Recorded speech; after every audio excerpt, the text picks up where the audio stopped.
Adik kembarannya yang tidak lulus ini memasukkan jati dirinya sebagai kakak kembar untuk kuliah.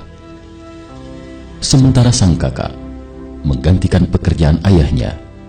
Namun siapa sangka endingnya seperti ini 4 tahun kemudian. Mengawali dengan cara benar akan berhasil dengan baik. Dua saudara kembar mengikuti ujian seleksi penerimaan mahasiswa baru secara bersamaan.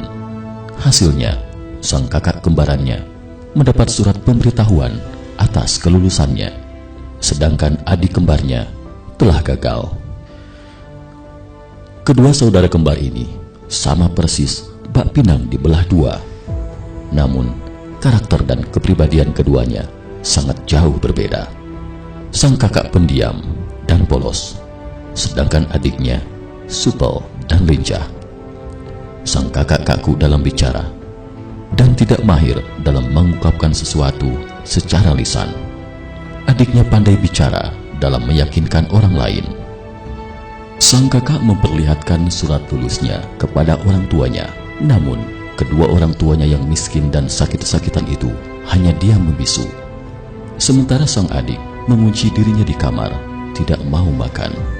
Ia menghela nafas sambil mendesah. Tuhan tidak punya mata, tidak bisa melihat mana orang yang berbakat dan pintar, gumamnya. Sang ayah yang merenung selama 2 hari 2 malam itu pun kemudian berkata kepada putra sulungnya, "Biarlah adikmu yang kuliah, dia punya bakat sekolah." Akhirnya, sang kakak menyerahkan surat penerimaan calon mahasiswa barunya kepada adik kembarnya dan mengatakan sesuatu kepadanya. "Ini bukan tiket ke surga, jangan terlalu berharap padanya." Mendengar itu, adiknya pun bertanya sambil mengerutkan kening, "Maksudmu?" Secari kertas penghisap yang khusus menyerap keringat seperti lintah darat yang khusus menghisap uang kuliah, sahut kakak kembarnya. Mendengar itu, sang adik hanya menggelengkan kepalanya dan menertawakan kakaknya. Saat masuk kuliah, adiknya pergi ke ibu kota memulai kuliahnya.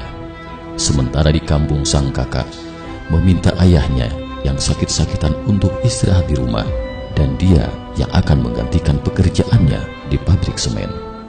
Di atas mesin penghancur batu tampak banyak bekas darah karena banyak jari tangan pekerja yang putus karenanya.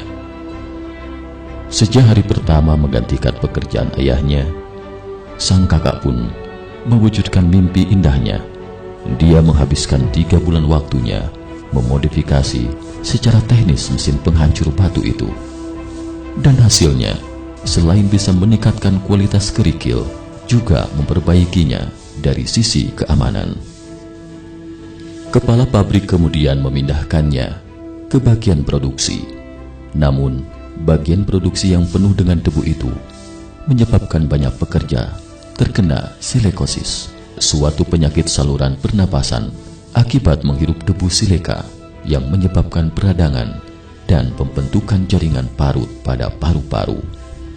Bersama dengan beberapa rekan kerjanya di bagian teknis, dia bekerja keras, berusaha memperbaiki fasilitas perlindungan lingkungan kerja di bagian produksi. Setelah itu, kepala pabrik memindahkannya lagi ke laboratorium penelitian. Di laboratorium, dia membaca banyak sekali buku untuk menunjang pengetahuannya. Selain itu juga berkunjung ke sejumlah pabrik dan banyak bertanya, kemudian mempraktekannya berulang kali. Setelah melakukan banyak uji coba, akhirnya berhasil meningkatkan kualitas semen dan menghasilkan produk berkualitas dengan merek baru dari pabrik tempat dia bekerja. Atas kinerjanya yang ulet dan pantang menyerah, dia berhasil menjadi sosok yang terkenal di industri bahan bangunan. Sementara itu, adik kembarannya yang menggantikannya kuliah tampak biasa-biasa saja sejak awal kuliah. Ia pernah menulis beberapa surat menanyakan kondisi penyakit ayahnya. Pada tahun kedua, ia berkenalan dengan seorang gadis. anak seorang pengusaha kaya, dan keduanya pun larut dalam asmara yang menggelora. Gadis itu menjadi isi dompet yang terus dikurasnya, sehingga selama 2 tahun dia tak pernah meminta uang sepeser pun dari keluarganya. Setelah tahun keempat kuliahnya, dia putus pacaran dengan gadis anak orang kaya itu. Akhirnya terperosok ke dalam masa depresi muda.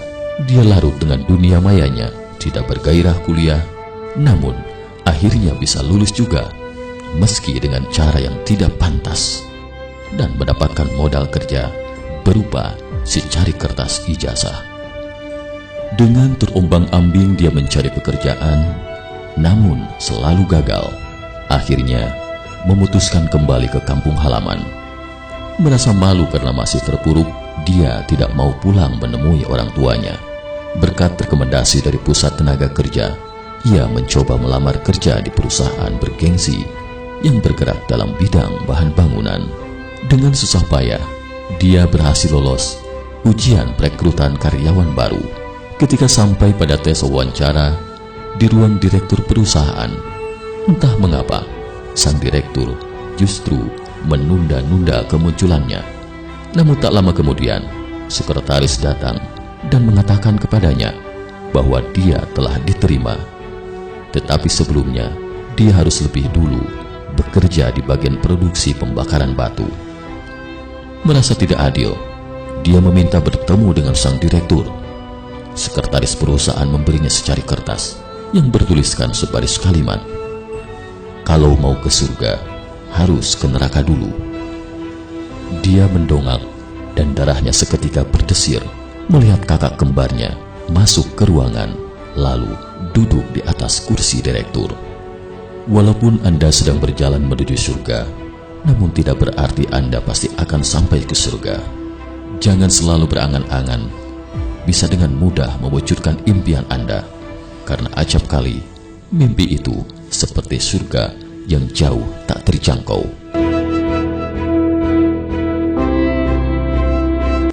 Setiap perjalanan apapun yang menuju ke surga, impian itu berasal dari cobaan dan tempaan dalam kesengsaraan seperti di neraka. Uang tidak bisa menghidupi Anda seumur hidup. Paras yang cantik dan tampan tidak bisa dibanggakan seumur hidup. Yang paling miskin itu tidak lebih dari mengemis. Selama masih hidup, pasti akan bisa menikmati hangatnya mentari. Kehidupan siapapun tidak ada yang sempurna. Kehidupan siapa yang bukan berasal dari suka duka, merasakan pahit manisnya hidup? Siapa pula yang bisa menjamin hidupnya akan sesuai dengan harapan? Sehebat apapun seseorang, pasti ada pahit getir di balik kecemerlangannya. Orang yang paling bahagia dan sejahtera pun pasti ada kegetiran dan ketidakberdayaan di dalam hatinya. Tidak ada siapapun yang hidupnya mudah. Menghormati orang lain adalah penghormatan terhadap diri sendiri. Jika ingin berjalan di depan, maka Anda harus menderita dulu di belakang. Menjadi sosok orang yang berwibawa dan disegani harus menjadi bawahan dulu. Sesuatu yang instan itu tidak akan awet dan bertahan lama.